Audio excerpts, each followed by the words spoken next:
میں آپ سے بتانا چاہتا ہوں نبی نے ایسا کیا کیا،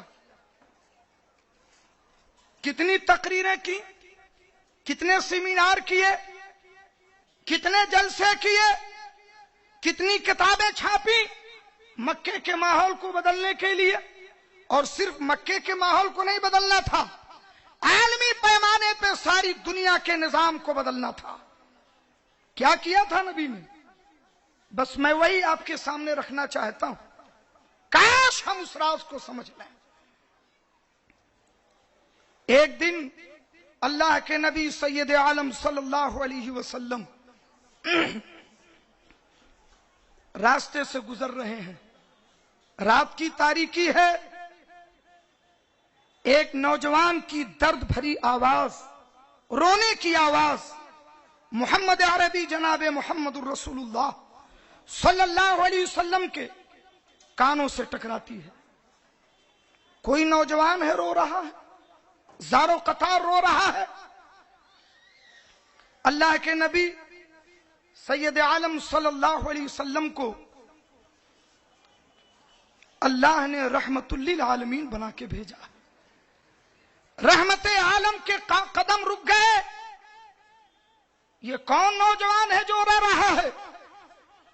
شاید میں اس کی کچھ مدد کر سکوں، شاید اسے کچھ ضرورت ہو، شاید یہ کسی تکلیف میں مبتلا ہو اور میں اس کے کام آ سکوں. اللہ کے رسول نے اس آواز کو سنا، اپنے قدم کو روکا. جس طرف جا رہے تھے وہاں جانے کے بجائے پلٹے، اس آواز کا پیچھا کرنے لگے. چلتے جا رہے ہیں، جس طرف سے آواز آ رہی تھی اسی طرف چلتے رہے. تھوڑی دیر کے بعد ایک ٹوٹے پھوٹے مکان پر جس کا دروازہ بند تھا وہاں پہنچ گئے. اندر سے روشنی آ رہی تھی، دروازہ بند تھا. تھوڑی دیر کچھ سوچا، پھر اس کے بعد دروازے کو دستک دی. دستک دیتے ہی دروازہ کھل گیا. اندر آنے کی اجازت لی، داخل ہوئے. دیکھا تو ایک چراغ جل رہا ہے اور ایک سیاہ فام غلام زارو قطار رو رہا. ایک دم نوجوان زارو قطار رو رہا ہے. کمرے میں ایک چکی رکھی ہوئی ہے اور گیہوں کا ڈھیر پڑا ہوا ہے. اللہ کے رسول سید عالم صلی اللہ علیہ وسلم نے فرمایا، تم کون ہو؟ کیوں رو رہے ہو؟ کیا تکلیف ہے؟ کیا میں تمہاری کچھ مدد کر سکتا ہوں؟ اس نوجوان نے نگاہیں اٹھا کے دیکھی اور کہا کہ آپ میری کوئی مدد نہیں کر سکتے. میں آپ سے کچھ بتا کے کوئی فائدہ حاصل نہیں کر سکتا. آپ جہاں جا رہے ہو چلے جاؤ. اللہ کے رسول نے فرمایا، بتاؤ تو صحیح، آخر تمہارے اوپر کون سی تکلیف آ پڑی ہے؟ تم نوجوان ہو، ہٹے کٹے ہو، تندرست ہو، کون سی مصیبت تم پر آ گئی ہے؟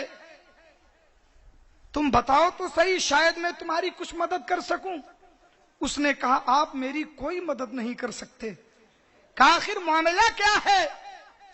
کہا سنیے، میں مکے کے فلاں سردار کا غلام ہوں.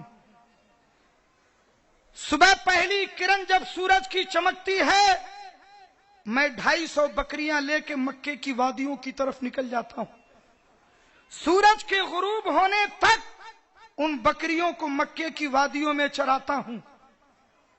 سورج کی تپش، شدید گرمی، بھوک اور پیاس سے نڈھال ہو جاتا ہوں. تھوڑا سا پانی اور یہ تھوڑا سا روٹی کا ٹکڑا، یہ دن بھر کی میری غذا ہوتی ہے.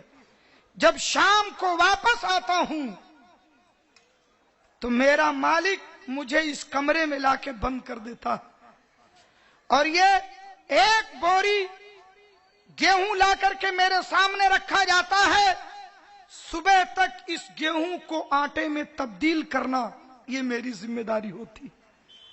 یہ ایک دن کا کام نہیں، یہ روزانہ کی ڈیوٹی ہے.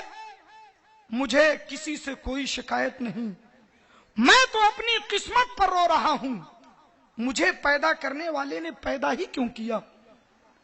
میں اپنے اوپر رو رہا ہوں، کیا میں جانوروں سے بھی زیادہ بدتر ہوں؟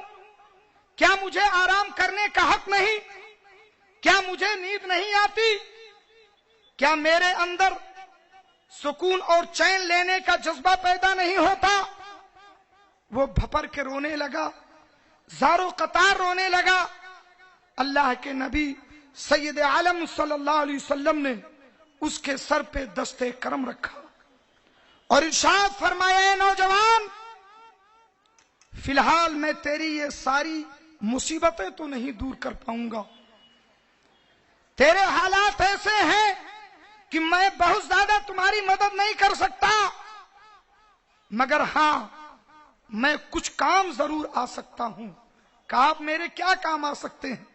آپ نے فرمایا تم ایک کام کرو، دن بھر مکے کی وادیوں میں بکریاں چرا کے تم تھکاوٹ سے نڈھال ہو چکے ہو، تم ایک کام کرو، تم اپنے بستر پہ سو جاؤ اور تمہارے حصے کا کام میں کرتا ہوں۔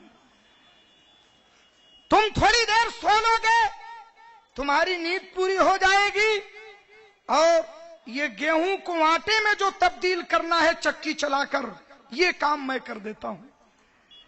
اس نے بڑے غور سے نبی آخر الزماں کی طرف دیکھا اور کہا، آج پہلی بار مجھے احساس ہوا ہے کہ اس دھرتی پر کوئی انسان بھی رہتا ہے۔ آج پہلی بار احساس ہوا کہ مکے میں سب جانور نہیں، کوئی انسان بھی رہتا ہے۔ ہم آپ کے جذبات کی قدر کرتے ہیں، مگر ہم اپنا کام آپ کے حوالے نہیں کر سکتے۔ اللہ کے رسول نے فرمایا، نہیں، تم بہت تھک چکے ہو، تمہیں واقعی آرام کی ضرورت ہے۔ میں کسی مجبوری میں نہیں بلکہ خوشی سے یہ کام کر رہا ہوں۔ اور سنو، تم جب سو گے تو میرے رب کی قسم تمہیں سوتا ہوا دیکھ کر مجھے سکون ملے گا۔ وہ نوجوان یہ باتیں سنتا رہا، حیرت میں ڈوبتا رہا۔ بہرحال وہ سو گیا۔ میرے آقا صبح تک اس کی چکی چلا کے آٹا تیار کرتے رہے۔ صبح کا وقت ہونے والا تھا، فجر کی نماز کا وقت۔ اللہ کے رسول نے اسے جگایا، اٹھ کے بیٹھا۔ آپ نے فرمایا، تیرا آٹا تیار ہو چکا۔ اللہ کے رسول نکلے۔ دوسری رات کو میرے آقا پھر تشریف لائے، پھر اس کے آٹے کو تیار کیا۔ تیسری رات کو پھر آئے، اور جب تیسری رات اس کا کام پورا کر کے جانے لگے تو اس کی غیرت نے جوش مارا اور پیچھے سے دامن مصطفیٰ کو پکڑ لیا۔ کہا، اجنبی نوجوان، 3 راتیں بغیر کسی عوض کے، بغیر کسی اجرت کے، صرف محبت کی بارش تم ہم پر کرتے رہے۔ انسانیت کا وہ اعلیٰ مظاہرہ تم نے کیا ہے کہ میں تمہیں جانتا نہیں، تمہیں پہچانتا نہیں، لیکن آج میں اس بات کا اقرار کر رہا ہوں کہ مشرق سے لے کے مغرب تک، شمال سے لے کے جنوب تک، میں اس بات کا اقرار کرتا ہوں کسی ماں نے تم سے بہتر کوئی بچہ پیدا نہیں کیا۔ اللہ کے رسول نے فرمایا، تم میرے بارے میں جاننا چاہتے ہو؟ کہاں؟ جاتے وقت اتنا تو بتا دو کہ آپ ہو کون؟ آپ نے کہا، تم نے سنا ہے کہ مکے میں کسی نے نبوت و رسالت کا دعویٰ کیا ہے؟ تم نے سنا؟ کہاں میں نے سنا ہے۔ لوگ انہیں پاگل کہتے ہیں، لوگ انہیں مجنوں کہتے ہیں، لوگ انہیں باغی کہتے ہیں، لوگ ان کی بات سننے سے منع کرتے ہیں۔ آپ نے فرمایا، تمہارے لوگ جس انسان پر یہ الزام لگاتے ہیں، میں وہی محمد عربی ہوں، میں وہی رسول ہوں، میں وہی نبی آخر الزماں ہوں۔ اتنا سننا تھا، وہ نوجوان جوش میں کھڑا ہوا اور تڑپ کے کہتا ہے، یا رسول اللہ، ساری دنیا جھوٹی ہے، آپ سچے ہیں۔ یا رسول اللہ اب ہاتھوں کو بڑھائیے اور دامن مصطفیٰ ہمیشہ کے لیے عطا کر دیجیے۔ پڑھا کلمہ اشہد ان لا الہ الا اللہ و اشہد ان محمدا عبدہ و رسولہ۔